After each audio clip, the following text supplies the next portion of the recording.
Spring में हमारा last concept बचा था, that is spring formatting.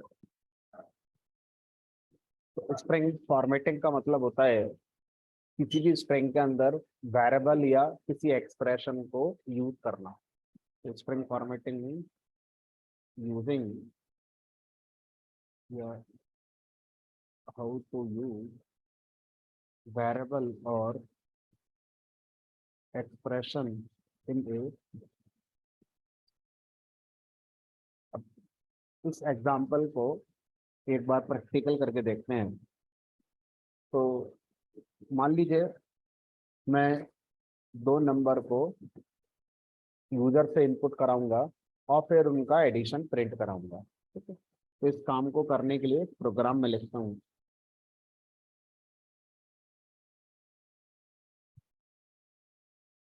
Enter first number B equal to enter second number. अब इन दोनों का सम करके मैं मान लीजिए प्रिंट करना चाहता हूँ, ऐसा करके ए प्लस बी। तो अगर दो नंबर का हम एडिशन करके सम करना चाहते हैं तो इस तरह से दो नंबर हम यूजर से इनपुट ले लेते हैं और फिर उनका एडिशन कर देते हैं। अब इस प्रोग्राम को जब रन कराया जाएगा, enter first number 5, enter second number like 4, तो आउटपुट आ गया 9, जो कि एकदम सही है। बट अगर मैं नंबर ऐसे दे दूं और मान लीजिए हमने प्रोग्राम बनाया और हम ही इसे रन करा रहे हैं, तो मुझे पता है कि क्या हो रहा है। अगर कोई एक ऐसा इंसान जिसने प्रोग्राम बनाया नहीं है वो सिर्फ रन करा रहा है और वो इस तरह के दो नंबर दे दे, तो आप ये बताओ ये रिजल्ट कैसे पता चलेगा? मल्टीप्लिकेशन का, एडिशन का, सब्ट्रैक्शन का, डिवीजन का।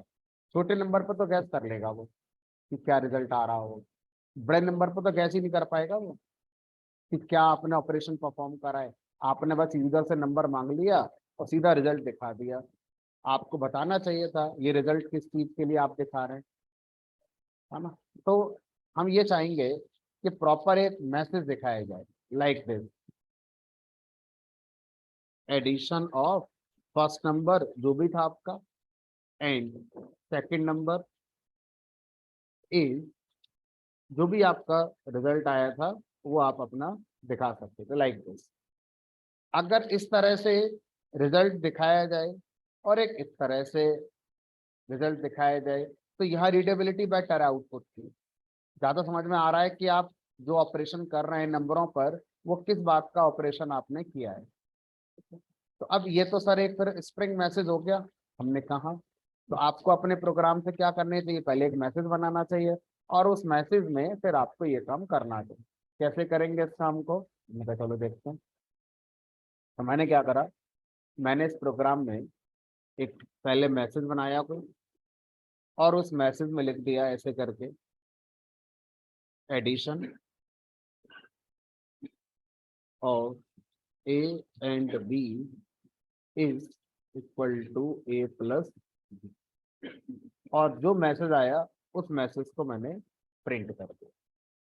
तो मैंने एक प्रॉपर मैसेज बनाया स्ट्रिंग टाइप का, उसके अंदर मैंने अपने ए और बी को यूज करा और जो ए प्लस बी था उसे यूज करा और उसको मैसेज को मैंने प्रिंट कर दिया। अब इस प्रोग्राम को जब मैं रन करूंगा तो enter first number like 4, enter second number like 5, और जब आपने आउटपुट देखा तो सर ये तो एज इट इज ही प्रिंट हो गया, addition of A and B is A plus B. ऐसा इसलिए हुआ क्योंकि जब भी हम किसी स्ट्रिंग के अंदर कुछ भी लिखते हैं तो उसको करेक्टर कंसीडर किया जाता है, कभी भी वो एक वेरिएबल या कोई एक ऑपरेशन कंसीडर नहीं होता है। तो यहाँ पर अगर आप देखें तो आप सोच रहे थे ये जो ए है इसको हम वेरिएबल कंसीडर करेंगे और ए की वैल्यू आएगी। तो अगर आप इस पूरी स्ट्रिंग में इस जगह पर ए को वेरिएबल कंसीडर करना चाहते हैं तो यहाँ भी तो होगा। ये तो यहाँ भी लिखा है एंड में, एडिशन में भी तो ए आ रहा है। लेकिन आप यहाँ नहीं चाहेंगे ए एक वेरिएबल माना जाए, यहाँ पर आप चाहेंगे ए को एक करेक्टर ही माना जाए। तो ऐसा नहीं होगा ना। स्ट्रिंग के अंदर जो भी लिख रहे हैं उसका एक स्टैंडर्ड है। वो स्टैंडर्ड क्या है कि सब कुछ करेक्टर है, वो कभी वेरिएबल नहीं माना जाएगा। तो ये प्लस नहीं माना जा रहा है, ठीक है? क्यों? प्लस एक करेक्टर माना जा रहा है, ठीक है? तो अब स्ट्रिंग फॉर्मेटिंग हमारा कॉन्सेप्ट तैयार हो गया। हाउ टू यूज वेरिएबल और एक्सप्रेशन इन ए स्ट्रिंग। तो अगर मैं आपसे कहूं इस स्ट्रिंग की फॉर्मेटिंग कर दो, तो इसका सीधा सा मतलब है इस स्ट्रिंग के अंदर वेरिएबल का यूज कैसे होगा ये सीख लो, और स्ट्रिंग के अंदर कोई एक्सप्रेशन का यूज करना हो तो कैसे करते हैं ये हमें सीखना, ठीक है? तो अब इस काम को कैसे किया जा सकता है उसको समझते हैं, ठीक है? तो इस काम को करने के कई तरीके हैं। तो पहला तरीका क्या है उसकी बात करते हैं। फर्स्ट, पहला तरीका है इस काम को करने का यूजिंग फॉर्मेट स्पेसिफाई। क्या मैं कहना चाह रहा हूँ उसको सुनो। तो अब आप अपने स्ट्रिंग में जहां भी एक वेरिएबल या एक्सप्रेशन का यूज करना चाहते हैं तो पहले आपको ये पता होना चाहिए कि वो किस टाइप का वेरिएबल है या एक्सप्रेशन है जो यूज हो रहा है। तो यहाँ पर हम चाहते हैं इंटीजर वैल्यू ए जो भी है वो यहाँ पर आ जाए। तो इंटीजर के लिए फॉर्मेट स्पेसिफायर होता है परसेंटेज सिंबल के साथ डी। डी माने डेसिमल, है ना? या आप आई भी लगाओगे तो भी चल जाएगा, परसेंटेज आई या परसेंटेज डी दोनों में से कोई भी लगा सकते हैं। उसके बाद यहाँ पर भी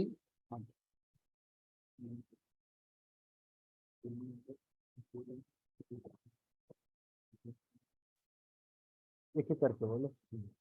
पहला बताओ क्या नाम है? नहीं, दूसरा बोलो। और बोलो।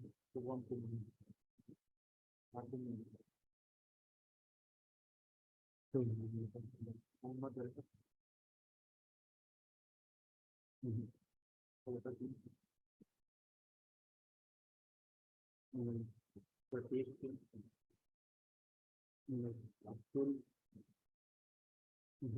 ऑफलाइन बैठे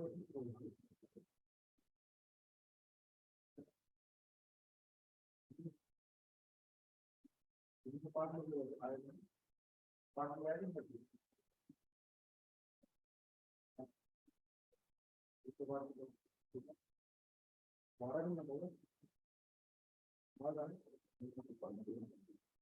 चलिए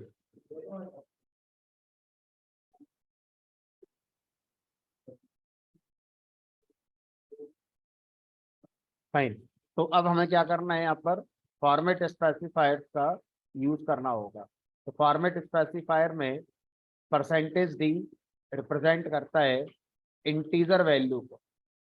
याद करना पड़ेगा, पहले से किसी को नहीं पता, पहली बार किसी से पूछना ही होगा कि परसेंटेज डी इंटीजर को रिप्रेजेंट करता है, ठीक है?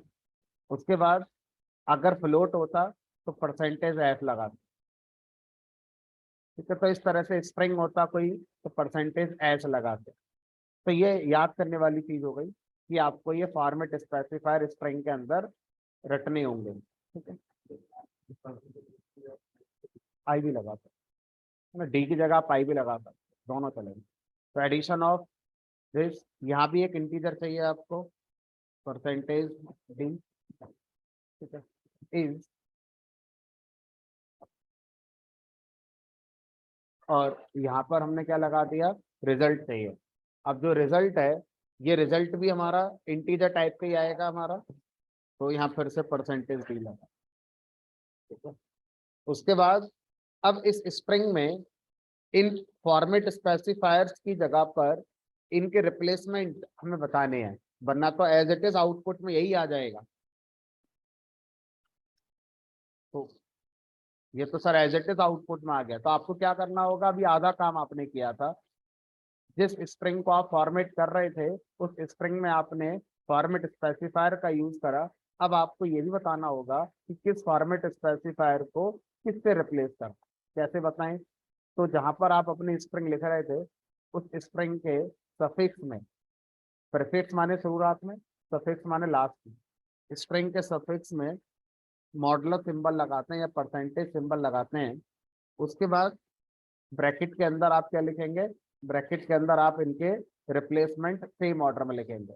तो अगर हम यहाँ से लेफ्ट टू राइट स्ट्रिंग में आगे बढ़ें तो सबसे पहले जो फॉर्मेट स्पेसिफायर आया है यहाँ पर हमें उसका रिप्लेसमेंट लिखना होगा ए, कि हम चाहते हैं इसकी जगह पर ए आ जाए, कॉमा। अब जो दूसरा वाला है इसकी जगह पर जो भी रिप्लेस करना चाहते हो वो आप यहाँ लिखोगे, हम चाहते हैं बी आ जाए। और जो तीसरा वाला है इसकी जगह पर हम जो भी चाहते हैं वो आप यहाँ लिख दो ए प्लस बी। तो इस तरह से ये हमारी क्या हो गई अब फॉर्मेटेड स्ट्रिंग हो। तो इस स्ट्रिंग के अंदर हम अब वेरिएबल्स को और एक्सप्रेशंस को यूज कर पाएंगे। अब इसको रन करा कर देखें। एडिशन ऑफ 3 एंड 4 इज, और जो भी आप इनपुट कराएंगे उसके हिसाब से आपका आउटपुट आएगा। ये पहला तरीका हो गया। इस तरीके का सिर्फ एक ही हमारा डाउन साइड है, वो है रटना। आपको रटना पड़ेगा। फॉर्मेट स्पेसिफायर परसेंटेज डी होता है इंटीजर के लिए, एफ होता है फ्लोटिंग के लिए, एस होता है स्ट्रिंग के लिए। जैसे जैसे आगे बढ़ेंगे पाइथन में और भी हो सकता है टाइप आए, तो उनके लिए फिर आपको अलग अलग याद करने पड़ेंगे। ठीक है।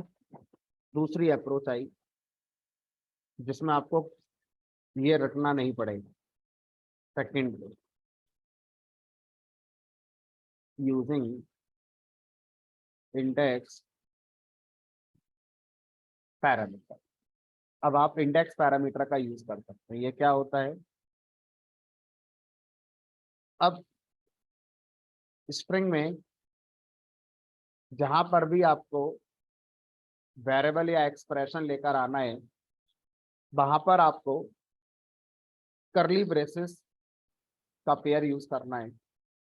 और करली ब्रेसेस के पेयर में आप अपना इंडेक्स लिखते हैं। इंडेक्स हम लोग जनरली 0 से लिखना शुरू करेंगे। तो ये एक इंडेक्स पैरामीटर हो गया इस फॉर्मेटेड स्ट्रिंग का। यहाँ पर भी मुझे चाहिए तो यहाँ पर अब बंद कर दिया। फायदा, हमें ये याद नहीं करना है कि ये इंटीजर है कि फ्लोट है कि स्ट्रिंग है कि कौन है, कोई भी होगा, है ना।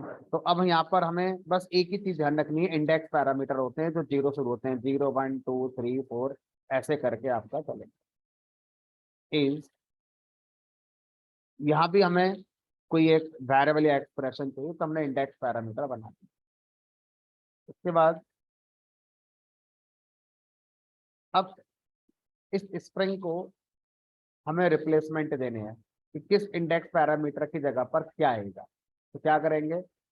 जिस स्ट्रिंग को हम फॉर्मेट कर रहे हैं उस स्ट्रिंग पे डॉट लगाकर फॉर्मेट मेथड को कॉल करते हैं। तो फॉर्मेट नाम से एक मेथड ही है, जो काम हम कर रहे हैं उस काम को करने के लिए इस वाले तरीके में वो मेथड भी है उसी नाम से, यानी कि फॉर्मेट नाम का मेथड है।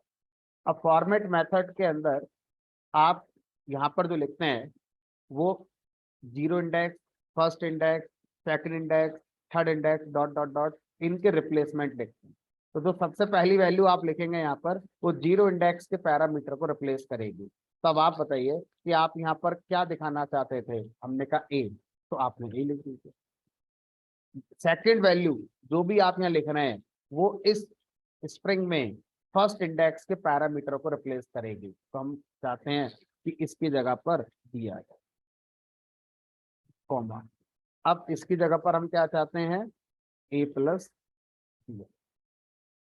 तो इस तरह से ये वाली जो वैल्यू है ये 0 इंडेक्स के पैरामीटर को रिप्रेजेंट करती है। ये वाली वैल्यू फर्स्ट इंडेक्स के पैरामीटर को करेगी, ये सेकंड को करेगी, कॉमा लगा के आप डॉट डॉट डॉट और भी आगे लिख सकते हैं। ठीक है। अब मान लीजिए यहाँ पर मैंने ऐसे लिख दिया 2 1 2। और इस प्रोग्राम को अगर मैं ये मानते हुए रन कराऊं कि मैं ए की वैल्यू 2 एंटर करूंगा और बी की वैल्यू मैं 3 एंटर करूंगा, तो इन दोनों को मानते हुए इस स्प्रिंग को कंप्लीट करते हैं। एडिशन ऑफ, अब ए के अंदर क्या आया होगा 2, तो ये जो वैल्यू है वो 0 इंडेक्स के लिए रिप्लेस होती है, तो यहाँ पर आ गया 2। ये वाली वैल्यू फर्स्ट इंडेक्स के पैरामीटर को रिप्लेस करेगी, ये रही फर्स्ट इंडेक्स यानी कि 3, और ये आ गया आपका a plus B that is 5। तो लिखकर आएगा यहाँ से एडिशन ऑफ 2 एंड 3 इज 5। अच्छा, इसी इनपुट पर इसको अगर मैं देखूं तो एडिशन ऑफ यहाँ पर क्या लिखकर आना चाहिए, सेकंड पैरामीटर की वैल्यू क्या होगी फॉर्मेट मेथड के अंदर 5, क्योंकि सेकंड पैरामीटर तो a प्लस बी हो गया होगा, वो 5 हो गया होगा, तो देखने वाले को लगेगा addition of 5 and first index का पैरामीटर क्या है यहाँ पर b, क्या वैल्यू है इसकी 3, 5 एंड 3 इज, फिर क्या रखा आपने सेकंड इंडेक्स का पैरामीटर फिर रख दिया यानी कि 5 फिर से रख दिया। ठीक है, तो इसका कोई साइंस नहीं है, ये मैं आपको वैसे ये सिखा रहा हूँ कि आपकी रेस्पॉन्सिबिलिटी है कि आप ये इंडेक्स पैरामीटर कैसे मेंटेन कर रहे हैं और उनके रिप्लेसमेंट कैसे दे रहे हैं। एक इंडेक्स पैरामीटर को आप कई बार रिपीट कर सकते हैं, जैसे मैंने यहाँ पर यूज करा फिर से यूज कर लिया, कहीं भी कर लिया। तो अब मैं इस बात को ऐसे कह सकता हूँ कि ये वाला इस स्प्रिंग में जहां जहां पर 0 इंडेक्स का पैरामीटर यूज हुआ होगा, जहां जहां पर यूज हुआ होगा, कितनी बार भी हुआ होगा, सब जगह जाके ए रिप्लेस होता है। ये हमारा जितनी बार फर्स्ट इंडेक्स का पैरामीटर यूज हुआ होगा इस स्प्रिंग में, वहां जाकर रिप्लेस हो जाएगा।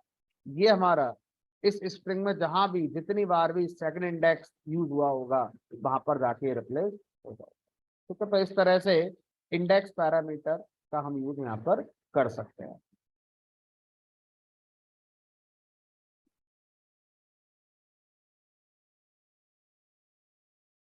Enter first number two, addition of 6 and 4 is 6, क्योंकि हमने जो लगाया था उसके हिसाब से हमारा ये चलेगा। अब इस वाली अप्रोच में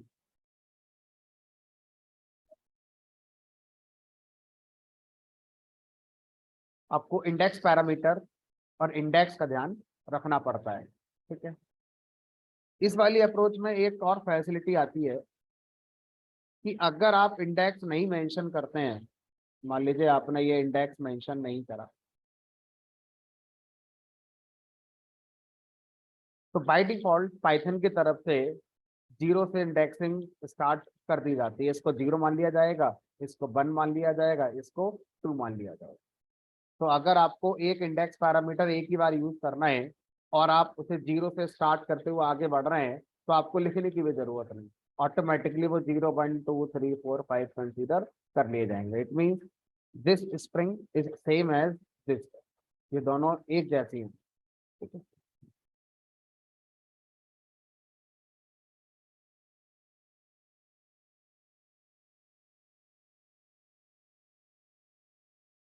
अब तीसरा तरीका होता है हमारा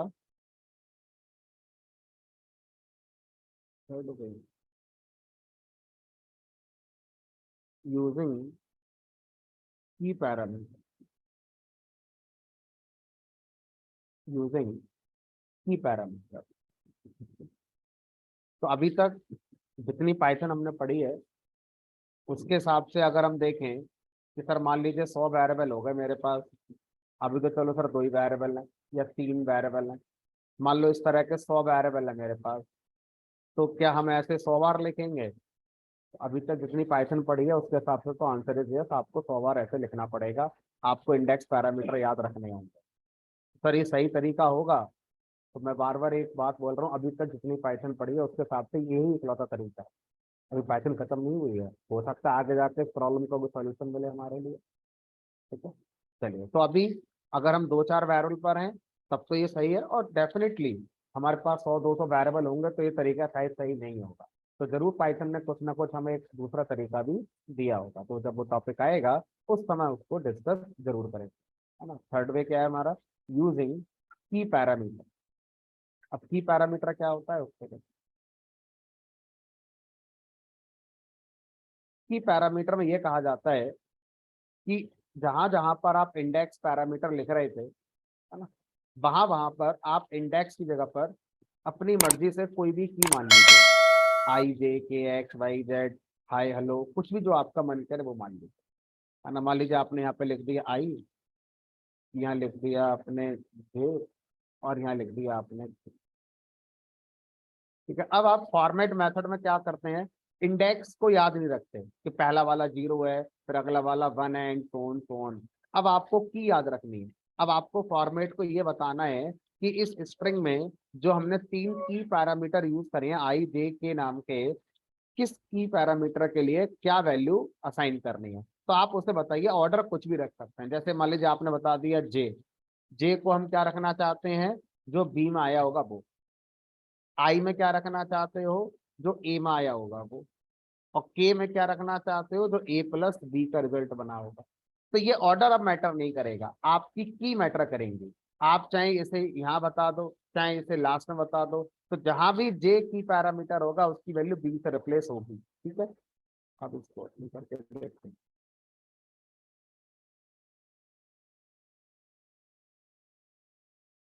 इसका फायदा यह है कि हमें फॉर्मेट में ये याद नहीं रखना है कि पहला वाला 0 ही होता है, दूसरा वाला 1 होता है। अब पहला वाला आपने बताया है कि ये किसके लिए क्या है, जे नाम के की पैरामीटर के लिए वैल्यू है।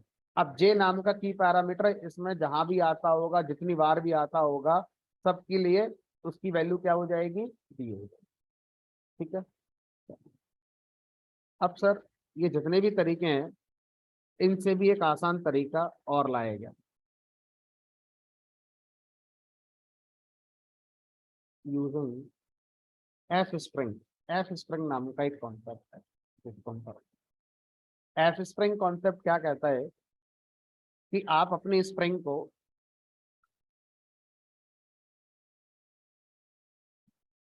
जिसको फॉर्मेट करना है, उसमें करली ब्रेसेस के पेयर में की पैरामीटर यूज मत करिए, एक्चुअल जो वेरिएबल हैं उन्हीं को यूज कर लीजिए। यानी कि यहाँ पर ए लिख दीजिए, यहाँ पर बी लिख दीजिए, और यहाँ पर सीधा सीधा ए प्लस बी लिख दीजिए। कोई आगे फॉर्मेट लगाने की जरूरत नहीं है।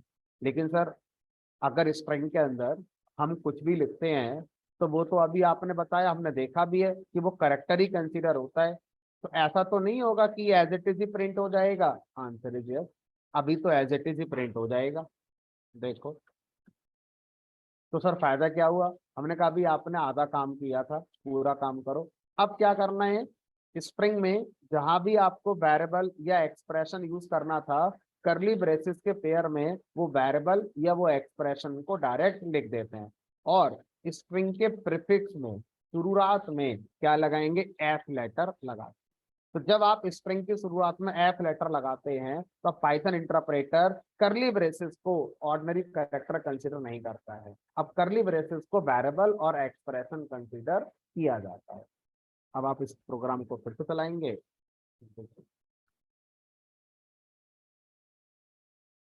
तो मुझे लगता है जितनी भी अप्रोच हमने पढ़ी है, सबसे आसान अप्रोच फिर यही है। इसमें ना तो कुछ भी याद नहीं करना है, इसमें तो यहाँ फॉर्मेट स्पेसिफायर याद करने होंगे, इंडेक्स का ऑर्डर याद रखना होगा, यहाँ की याद रखनी होंगी। यहाँ पर कुछ नहीं याद करना, वेरिएबल तो आपके पास पहले से ही थे, नया तो कुछ था ही नहीं। तो ये तरीका पाइथन ने बाद में ऐड किया है, पहले था नहीं, था भी नहीं।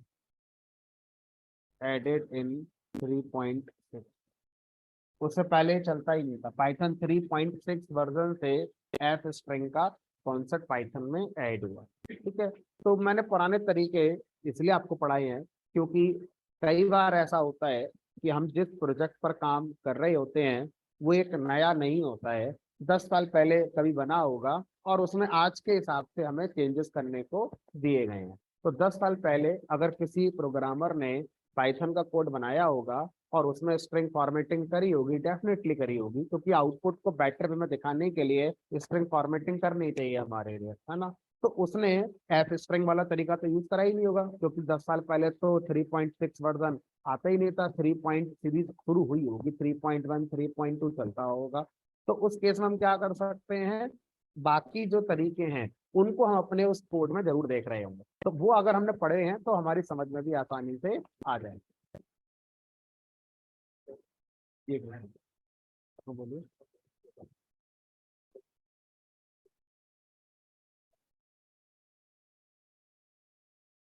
कहाँ पर एक्सप्रेशन में अंदर? हाँ, कोई भी वो सिंबल का मीनिंग का जिक्र करे। यस आनंद जी, बताइए। इसमें एक तरीका ये भी तो कर सकते हैं ना कि अगर प्रिंट में हम कोर्स में सिर्फ एडिशन और डाल दें और लास्ट में हम वेरिएबल्स को डाल दें, जैसा मैंने चैट पे डाला अभी, वो भी तो हमें सेम आउटपुट ही देगा। Let me check. ठीक है, तो जो इन्होंने एक क्वेश्चन अभी पूछा गया है, अक्सर ये क्वेश्चन हम लोगों के ब्रेन में आता है पढ़ते समय। क्या क्वेश्चन है, एक बार मैं वो दिखाता हूँ। और क्या हम ऐसा कर सकते हैं, प्रिंट में सीधा लिख देते हैं एडिशन ऑफ कुछ, अगर मैं लिख दूं यहाँ पर फोर नंबर जो भी आता है, कॉमा लगाकर A+B। तो अगर मैं इस प्रोग्राम को रन कराऊंगा तो लगभग आंसर वही आ रहा है, मतलब थोड़ा बहुत तो फॉर्मेट तो हुआ। तो क्या हम इसको इस टॉपिक के अंदर कंसीडर करें, स्ट्रिंग फॉर्मेटिंग? समझेंगे ध्यान से। स्ट्रिंग फॉर्मेटिंग का मतलब होता है कि हमारे पास स्ट्रिंग है, उस स्ट्रिंग के अंदर हमने अपने वेरिएबल एक्सप्रेशन को कंबाइन करा, और कंबाइन होने के बाद जो रिजल्ट है वो एक स्ट्रिंग बनकर आया। तो अगर मैं इन सारे मैसेज का टाइप चेक करूं तो सबका टाइप स्ट्रिंग आना चाहिए, क्योंकि स्ट्रिंग को फॉर्मेट किया है हमने। अब इस वाली अप्रोच में ध्यान से देखो, ये एक स्ट्रिंग हो गई, ठीक है। प्रिंट का फीचर है कि आप मल्टीपल वैल्यू प्रिंट कर सकते हैं। उसमें से एक स्ट्रिंग प्रिंट हो गई, उसके बाद दूसरी वैल्यू ये प्रिंट हो गई। इन दोनों के बीच में स्पेस आउटपुट में इसलिए आया है क्योंकि प्रिंट में जब दो वैल्यू प्रिंट होती हैं तो उनके बीच का सेपरेटर क्या आता है, स्पेस आता है। अच्छा, अब ये बताइए, जो रिजल्ट आया उस रिजल्ट को क्या मैं एक वेरिएबल में स्टोर करके आगे के प्रोग्राम में किसी और जगह जहां पर एक स्ट्रिंग की नीड है अगर यूज करना चाहूँ तो कर पाऊंगा? आंसर इज नो, क्योंकि ये अपने आप में एक स्ट्रिंग नहीं है। ये प्रिंट का फीचर था कि हम मल्टीपल वैल्यू को प्रिंट कर सकते हैं, और मैं यहाँ पर सेपरेटर बदल सकता हूँ क्योंकि मेरे पास वो फीचर भी है। देखो, और अगर मैं ये कॉमा की जगह मान लीजिए स्लैश एन लगा दूं तो ऐसा, ये क्यों हुआ ऐसा? Because of print. तो हम लोग प्रिंट पे फॉर्मेटिंग नहीं सीख रहे हैं, हम लोग सीख रहे हैं स्ट्रिंग पे फॉर्मेटिंग। जरूरी नहीं है कि मैं यहाँ पर स्ट्रिंग लिखूंगा, मैं ऐसे भी लिख सकता हूँ A, B equal to A+B, तब भी ये चलेगा। जबकि कहीं भी स्ट्रिंग नहीं है इसमें, कोई भी स्ट्रिंग नहीं है इसमें, फिर भी चल रहा है। 4, 5, 9। तो सीधा सा आंसर हो गया कि प्रिंट के थ्रू हम वैसा आउटपुट ला सकते हैं अगर हम आउटपुट दिखा रहे हैं तो। व्हाट अबाउट कि अगर मैं फॉर्मेटेड स्ट्रिंग को एक फाइल में सेव करूं, क्या मैं यहाँ से जो भी लिख रहा था क्या वो फाइल में सेव हो जाएगा? आंसर इज नो, क्योंकि ये स्ट्रिंग फॉर्मेटिंग नहीं होता है। इस स्ट्रिंग को मैं किसी वेरिएबल में स्टोर करके उस वेरिएबल को फिर फाइल पर राइट करूं, डेटाबेस में राइट करूं, नेटवर्क पे सबमिट करूं, तो वो एज ए स्ट्रिंग कंसीडर ही नहीं होता, क्योंकि वो स्ट्रिंग फॉर्मेटिंग। ठीक है, चलिए आगे बढ़ते हैं। अब हम लोगों ने स्ट्रिंग के कॉन्सेप्ट को कंप्लीट कर लिया है, ठीक है। अब डिस्कस करते हैं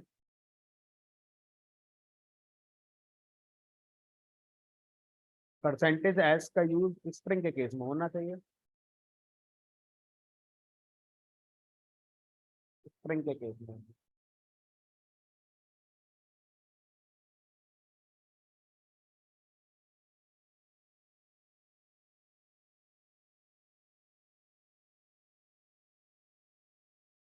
आगे बढ़ते हैं।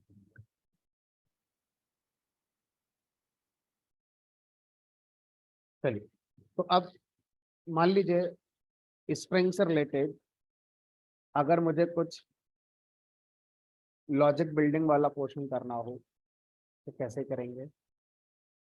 मान लीजिए मेरे पास एक स्प्रिंग है, ठीक है? मैंने लिखा यहाँ पर ABCD।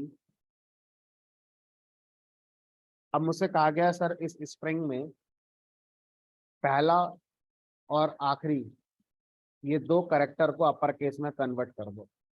कैसे करोगे। मेरे पास एक मेथड है अपर,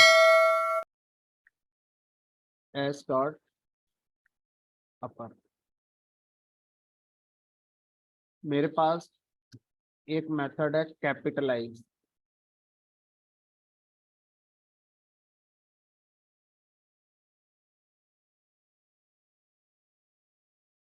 ठीक है। लेकिन ये दोनों ही मेरे प्रॉब्लम स्टेटमेंट में फिट नहीं हो रहा है। तो अब मुझे क्या करना है, मुझे यहाँ पर एक लॉजिक बिल्ड करना है जो मुझे रिजल्ट दे किसी भी स्ट्रिंग का पहला और आखिरी कैरेक्टर अपर केस में हो जाए। वो स्ट्रिंग क्या है मुझे नहीं पता, वो यूजर से इनपुट आ सकती है इसका। बताइए क्या लॉजिक हो सकता है इसका।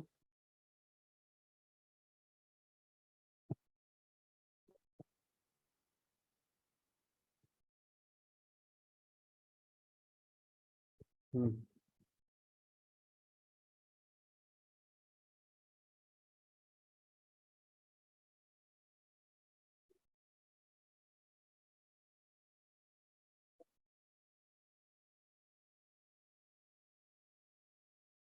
पहले कैपिटलाइज कर दिया, ठीक है, ठीक है, ठीक है, ठीक है, ठीक है। और कोई कैसे बताओ, जैसे इन्होंने जो बताया।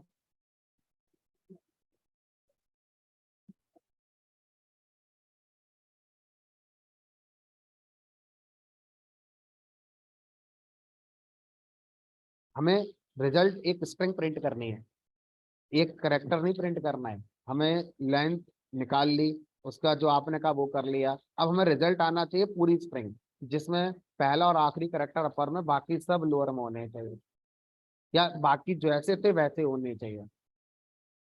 हम्म,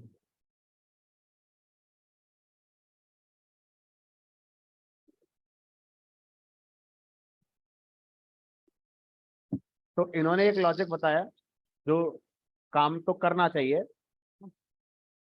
उसके बाद देखेंगे आगे क्या होगा। तो इन्होंने कहा सर एक काम करिए, सबसे पहले स्ट्रिंग को कैपिटलाइज कर लीजिए।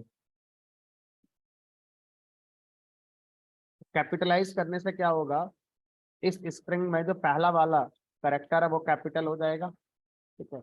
और कैपिटलाइज होने के बाद हम जानते हैं कि स्ट्रिंग एक नई बनी होगी, पुरानी स्ट्रिंग में चेंज नहीं होता है। जब भी हम कोई ऑपरेशन करेंगे स्ट्रिंग पर हमेशा एक नई कॉपी बनती है। तो उस नई कॉपी को मान लीजिए वापस से मैंने इसी एस वेरिएबल में स्टोर कर लिया, ठीक है। अब अगर मैं एस को प्रिंट फिर से कराऊं तो सर अभी एक काम हुआ है। अब ये कह रहे थे सर एक काम करिए, इसको ना रिवर्स कर लीजिए, स्प्रिंग को रिवर्स कर लीजिए। तो अब आप बताइए रिवर्स कैसे करते हैं। स्लाइसिंग में मैंने आपको बताया था रिवर्स करने का एक शॉर्टकट, ये स्लाइसिंग होती है, इससे क्या है स्प्रिंग रिवर्स हो जाती है। अब जो स्प्रिंग रिवर्स होकर आई वापस से मैंने उसको एस वेरिएबल में स्टोर कर लिया। तो हर बार नई कॉपी बन रही है लेकिन मैं हर बार उसको उसी वेरिएबल में स्टोर। अब इन्होंने कहा सर अब जो रिजल्ट आया उस पर फिर से कैपिटलाइज कर दीजिए। तो हमने कहा अच्छी बात है, फिर से कैपिटलाइज कर दिया। अब ये हो गया DCBA, लेकिन मुझे तो यही दिखाना था। तो अब क्या करें, फिर से सर इसको रिवर्स कर दो, इसको आप फिर से रिवर्स कर दो। तो अब ये आपकी ओरिजिनल स्प्रिंग है। ओरिजिनल स्प्रिंग पर इन्होंने काम करते करते कहाँ गई, कुछ गलत हुआ।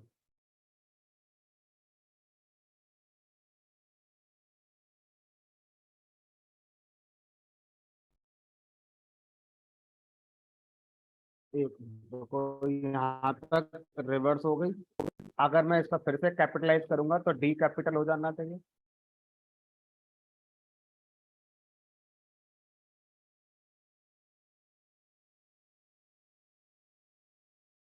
अच्छा, अब हुआ क्या, कैपिटलाइज ये नहीं कहता है कि पहला वाला ही मैं कैपिटल करूंगा, वो साथ में ये भी कहता है कि बाकी जितने हैं सबको छोटे में भी कन्वर्ट करूंगा। तो जो ए पहले कैपिटल हुआ था वो फिर छोटा हो गया। थोड़ा सा गड़बड़ हो गया लॉजिक। और बताओ, दोस्तों सही थी, लेकिन कैपिटलाइज की वर्किंग हमने समझ ली थी सही से कि सिर्फ वो पहला करेक्टर कैपिटल करने में इंटरेस्टेड नहीं होता है, बाकियों को लोअर में रखने में भी इंटरेस्टेड होता है। ठीक है फिर, चलो ठीक है, थोड़ा मैं बताता हूँ है ना, क्योंकि अब आप अटेम्प्ट करना अच्छी बात है। सोचिए, अगर मैं आपसे कहूँ मुझे इस स्ट्रिंग की स्लाइसिंग करनी है, इसमें आखिरी करेक्टर मेरे पास नहीं आना चाहिए, बाकी स्ट्रिंग ना जाए, तो कैसे करेंगे? कहाँ से स्टार्ट करना है स्ट्रिंग को स्लाइस करना? आप इसको थोड़ा बड़ा कर लो, ABCDEFGHI कुछ भी मान लो। तो मुझे करना है वन से स्लाइस करना, कॉल ऑन। कहाँ तक करना है स्लाइस? कहाँ तक करना है स्लाइस? मुझे चाहिए एच। तो एच अगर करना होगा तो मुझे यहाँ पर क्या एच लिखना होगा? क्या लिखते हैं? आई लिखें? इंडेक्स लिखते हैं। तो जहां तक जाना है वो ब्रेन में रखो, उसका इंडेक्स आपको नॉलेज में होना चाहिए। तो मुझे एच तक जाना है, तो एच का इंडेक्स क्या होगा? सर ऐसे तो गिनना पड़ेगा, शॉर्टकट लगाऊं ना, पीछे से गिनो, ये -1 है, ये -2 है, ये वाला यूज करो ना, -1 -2 वाले। शुरू से कुछ करेक्टर पे काम करना है तो पॉजिटिव वाले देखो, 0 1 2, और लास्ट के कुछ करेक्टर पर फोकस करना है तो -1 -2। सर बीच वाले मेहनत लगेगी, गिनना पड़ेगा आपको, चाहे इधर से गिन लो चाहे उधर से गिन लो। तो कम से कम बाउंड्री पे तो आसान है हमारे लिए। तो लास्ट की बाउंड्री से कुछ करेक्टर हिट करने हैं तो माइनस वाले इंडेक्स से हिट करो। अब मुझे लास्ट करेक्टर हिट करना है तो मैं ज्यादा क्यों सोचूं, लाइन -1 क्यों करूं, -1 लिख दो सीधे, लास्ट करेक्टर पहुंच गया मैं। ठीक है, तो अब यहाँ पर क्या करा मैंने, मैंने अगर -2 लिख दिया, तो अब हमें ये सीखा था कि जब एंड लिखते हैं तो वो एक्सक्लूसिव होता है, तो एच आएगा नहीं, तो इससे अच्छा क्या लिख दो फिर, -1। तो 1 से लेकर -1 अगर मैं स्लाइस करूंगा तो जो स्प्रिंग स्लाइस होकर आएगी उसमें पहला नहीं होगा और आखिरी नहीं होगा, बी से लेके एच तक होगा। ठीक है, अब क्या करो? अब सर अगर मैं आपसे कहूँ इस स्प्रिंग का पहला करेक्टर निकालो, सिर्फ पहला करेक्टर, तो कैसे निकालोगे? एस ऑफ 0, 0 इंडेक्स पहला करेक्टर आ गया। इसका लास्ट करेक्टर निकालो, एल वेरिएबल में रख लिया, एस ऑफ -1 कर दिया। ठीक है, अब हमने कहा एक काम करो, जो एफ है इस पर क्या कर दो, अपर मेथड कॉल कर दो। ठीक है, उसके बाद प्लस कर दो, किसको? S S. फिर प्लस कर दो, प्लस माने कॉन्केटिनेशन, फिर किसको प्लस कर दो? एल डॉट अपर। अब देखो, एफ में कौन रखा है पहला करेक्टर? ए, उस पर मैंने अपर मेथड कॉल कर दिया। सर अपर मेथड या लोअर मेथड तो हम पूरी स्ट्रिंग पे कॉल करते हैं ना, किसी करेक्टर पे भी कर सकते हैं, आंसर इज यस, क्योंकि पाइथन में इंडिविजुअल करेक्टर का डेटा टाइप भी क्या होता है? स्ट्रिंग होता है। तो इंडिविजुअल करेक्टर पे हम वो सारे मेथड कॉल कर सकते हैं जो स्ट्रिंग पे कॉल करते हैं। क्यों? क्योंकि हर करेक्टर पाइथन में स्ट्रिंग ही होता है, कैर नाम से कोई डेटा टाइप होता ही नहीं है, कैर से बोलने के लिए कि करेक्टर बोल दिया हमने। तो इस पर मैंने अपर मेथड कॉल कर दिया, इससे क्या हुआ होगा, जो पहला करेक्टर आया होगा वो कैपिटल बन गया होगा, उसमें कॉन्केट कर दिया किसको? जो सब स्ट्रिंग मैंने अभी निकाली थी स्लाइस करके बी से लेके एच तक की। अब जो रिजल्ट आया वो एक पूरी स्ट्रिंग बनकर तैयार हो गई। उसमें फिर कॉन्केट कर दिया क्या? जो लास्ट करेक्टर एल वेरिएबल में रखा था उसको अपर केस में कन्वर्ट कर। ठीक है, और उसके बाद जो रिजल्ट आया उसको आप चाहे किसी वेरिएबल में रख लो, आगे यूज करना है, और अगर नहीं करना है तो आप इसे ऐसे करके प्रिंट कर। अब मुझे नहीं पता कि सर ये स्ट्रिंग क्या है, तो स्ट्रिंग ये जो भी होगी, ये लॉजिक आपका हर तरह की स्ट्रिंग पर काम करेगा। ठीक है, अब स्ट्रिंग यूजर से इनपुट ले लो।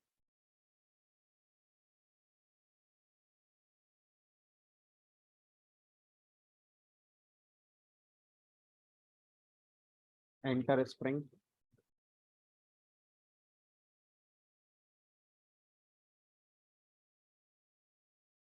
आई कैपिटल और ए कैपिटल, बीच बीच में जो प्रिंट कर रहे थे ये मत करो। पी कैपिटल और एन कैपिटल,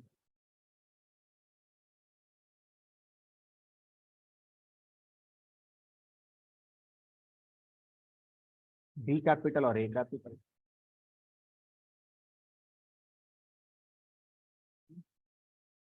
अब इस काम को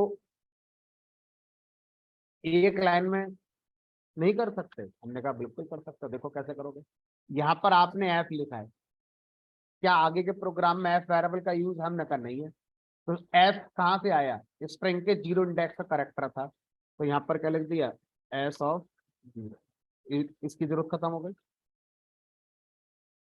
यहाँ पर एल की जरूरत खत्म हो जाएगी अगर मैं लिख दूंगा एस ऑफ माइनस वन, तो सर ऐसे तो यहाँ पर एस एस की जरूरत खत्म हो जाएगी अगर आप यहाँ सीधे स्लाइसिंग कर दो तो।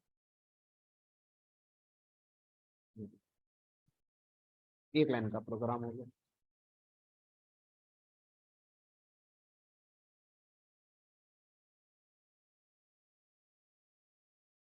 ठीक, मैंने आपको परसेंटेज डी बताया इंटीजर के लिए, इसी तरह से होता है हमारा परसेंटेज एफ फ्लोट के लिए, ऐसे ही होता है परसेंटेज एस स्ट्रिंग के लिए। अब मेरे पास एक वेरिएबल है ए इंटीजर, बी एक वेरिएबल है मान लीजिए फ्लोट, सी एक वेरिएबल है मान लीजिए स्ट्रिंग टाइप। अब मुझे ये फॉर्मेटेड स्ट्रिंग का फॉर्मेट स्पेसिफायर वाला तरीका यूज करके प्रिंट करना है, तो मैं लिखा यहाँ पर percentage D comma percentage F comma percentage F dot percentage last में ब्रैकेट के अंदर। अब इसकी जगह पर हम इंटीजर लिख सकते हैं एरा, इसकी जगह पर हम फ्लोट लिख सकते हैं बीरा, बी फ्लोटिंग वेरिएबल है, और परसेंटेज एस की जगह पर क्या लिखते हैं स्ट्रिंग टाइप का ये सीरा।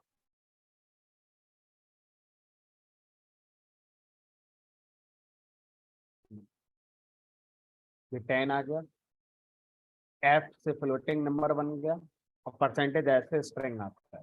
फ्लोटिंग नंबर में इसने डेसिमल पॉइंट को 1 2 3 4 5 6 प्लेस पे रखा है।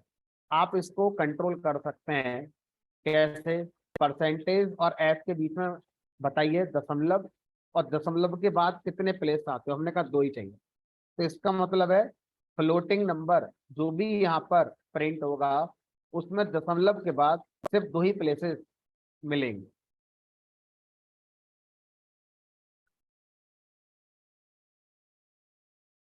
तो इस तरह से हम अलग अलग फॉर्मेट स्पेसिफायर को यूज कर सकते हैं।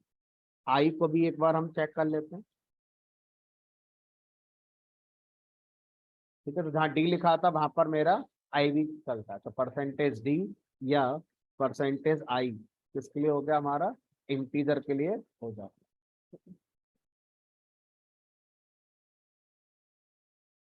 है। स्ट्रिंग फॉर्मेटिंग हमारा कंप्लीट हो गया, और स्ट्रिंग पर अगर कभी कोई इस तरह से लॉजिक बिल्ड करना होगा तो जितना आपको पढ़ाया गया है, जितना अभी तक हमने स्ट्रिंग में पढ़ा है, उन्हीं का यूज करके आप क्या कर सकते हैं, स्ट्रिंग पे लॉजिक बिल्डिंग आप कर सकते हैं। ठीक है, मैं और भी क्वेश्चन है इस पर करने को जो आपको दे रहा हूँ।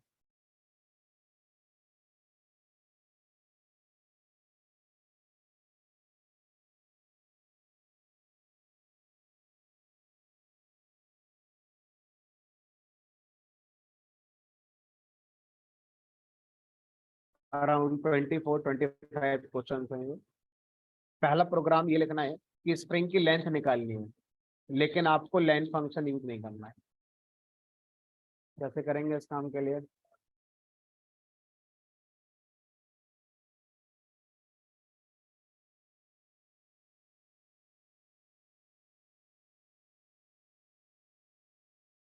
स्ट्रिंग अगर है मेरे पास उसकी लेंथ निकालनी है ना, और लेन फंक्शन यूज नहीं करना है। कैसे करेंगे? जी बताइए।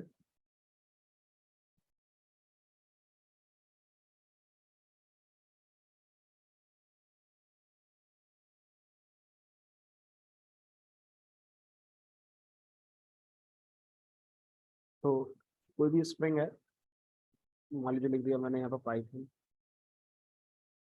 अब किसी भी स्प्रिंग की लेंथ निकालनी है लेकिन लेंथ फंक्शन यूज नहीं करना है, तो मैंने क्या सोचा, मैं इस स्प्रिंग के सारे करेक्टर को लूप के थ्रू इटरेट करता हूँ। फॉर एक्स इन एस, और हमने पढ़ा था तो स्प्रिंग एक सीक्वेंस है करेक्टर का, और जब हम लूप में यूज करते हैं किसी स्प्रिंग को, तो ये लूप उस स्प्रिंग के एक एक करेक्टर को ट्रेट करता है। तो पहली बार लूप चलेगा पी के लिए, फिर चलेगा वाई के लिए, फिर चलेगा टी के लिए, फिर एच, फिर ओ, फिर एन, ऐसे करके चलेगा। तो लूप कितनी बार चला होगा टोटल? 1 2 3 4 5 6 बार चला होगा। तो इस बात को मैं ऐसे कह सकता हूँ, लूप उतनी बार चला होगा जितने करेक्टर रहे होंगे। तो अब हमने एक लॉजिक सोचा कि क्यों ना एक वेरिएबल ले लें कोई सी नाम से, सी माने काउंट, जिसकी वैल्यू शुरू में 0 कर देते हैं। अब जितनी बार लूप चल रहा है, हर बार हम प्रिंट कुछ नहीं कराते, सिर्फ सी की वैल्यू को प्लस इक्वल 1 कर देते हैं। अब लूप जितनी बार चलेगा, हर बार सी की वैल्यू 1 1 बढ़ती चली जाएगी। लूप कितनी बार चलेगा? जितने स्ट्रिंग के अंदर करेक्टर होंगे, तो उतनी बार ये प्लस प्लस होगा।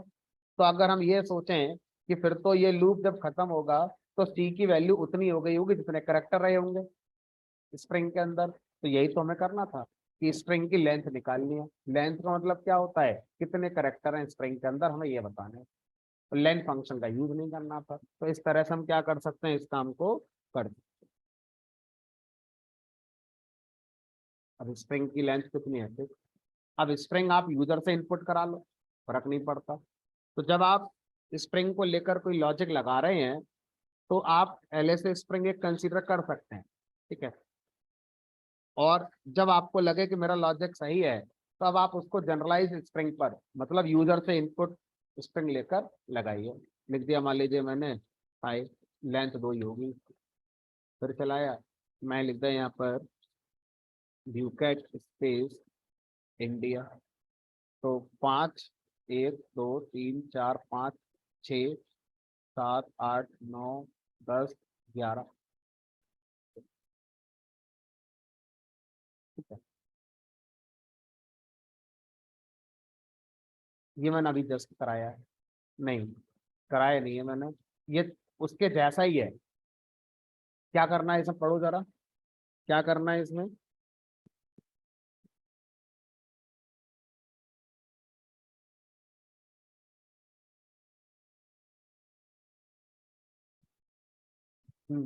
क्या करना है इसमें?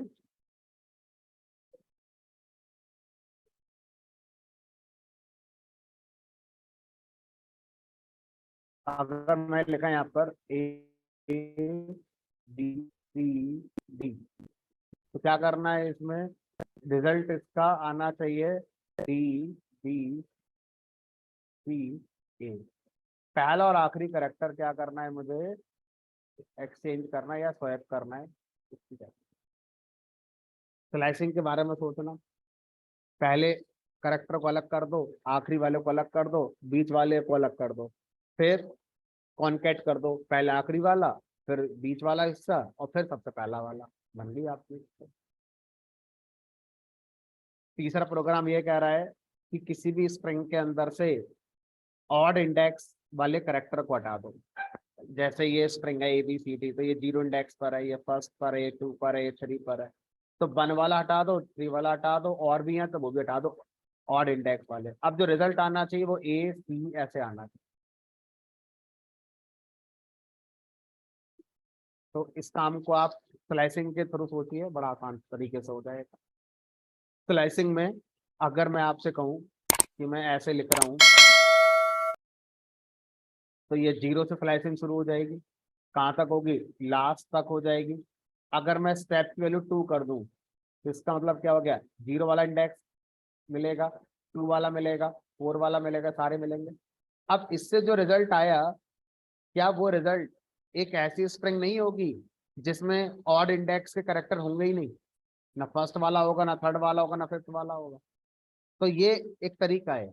तो हम स्ट्रिंग से कभी कुछ डिलीट नहीं करते हैं, स्ट्रिंग के अंदर जो डिलीट करने को कहा गया था उनको छोड़ देंगे, और जो कहा गया था रख लो, उसको हम स्लाइसिंग से एक्सट्रैक्ट करके ले आते हैं। तो जो स्लाइसिंग स्ट्रिंग आई है वो आपको किसका फील देगी कि भाई हमने वो रिमूव कर दिया। तो इस तरह से